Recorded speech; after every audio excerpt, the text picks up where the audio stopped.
When leaders are burned out, empathy can feel like a luxury, something we promise ourselves we'll return to once things slow down. But in reality, empathy is often most needed precisely when leaders feel the least capable of offering it. Burnout doesn't mean you've stopped caring. It means your emotional energy is depleted, your patience is thinner, your mental bandwidth is smaller, and when that happens, empathy doesn't disappear, it gets buried under exhaustion. You still value people, you still want to lead well, but instead of seeing the person in front of you, you start seeing another task, another request, another demand on already limited energy. That gap between what you value and what you're able to show is where many leaders quietly struggle. Empathy is often misunderstood. It isn't about being endlessly available or absorbing everyone else's emotions.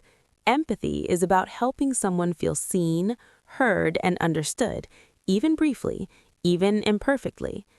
At its core, empathy is relational clarity.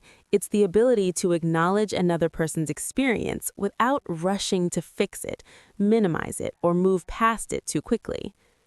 Burned out leaders don't need more emotional labor, they need more intentional presence. That means shifting from trying to solve everything to simply creating space for understanding. Sometimes empathy sounds like saying, I hear how heavy this feels. Sometimes it sounds like, tell me what matters most to you right now. Sometimes it's as simple as, I want to understand what you're experiencing. Those moments don't require high energy, they require attention. And attention, even in small doses, builds trust. Empathy does not mean agreement. It does not mean lowering standards or avoiding hard conversations. It means recognizing that people bring emotions, stress, and uncertainty into their work, whether leaders acknowledge it or not. When leaders lead with empathy, teams don't just feel supported, they communicate more openly, they take ownership, they handle conflict more constructively, they remain resilient when conditions are difficult.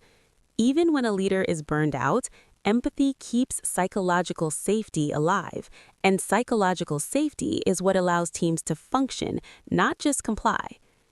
If you're leading while burned out, start small. You don't need to overhaul your leadership style.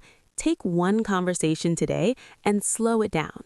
Ask one genuine question. Listen without immediately preparing a response. Often, what people need most isn't a solution, it's the feeling that someone in leadership actually sees them.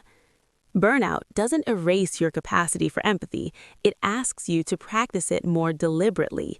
And that intentional empathy, even in limited moments, is one of the most powerful leadership practices you can sustain over time.